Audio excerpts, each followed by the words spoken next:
lahat, ikinatuwa ng Malacanang ang patuloy ng Gilas Pilipinas matapos sa talunin ng bansa ang Japan sa FIBA Asia na ginaganap sa China.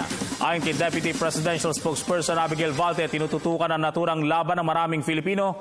Kaisa ang sambayanang Filipino, ipinaabot ng palasyo ang tiwala sa koponan na haharap naman sa championship fight mamaya sa China.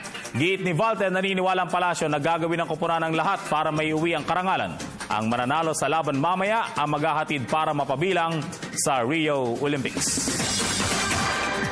So here we are now sa dalawang bansa pong dalawang koponang maghaharap doon sa finals at confident po tayo that once again itatayo na naman po ng Gilas Pilipinas ang bandila ng Pilipinas at we wish them luck, we wish the boys well. We know that they will fight with yung talagang, di ba tuwing may laban ng Gilas, ang sigaw talaga nating mga Pilipino puso.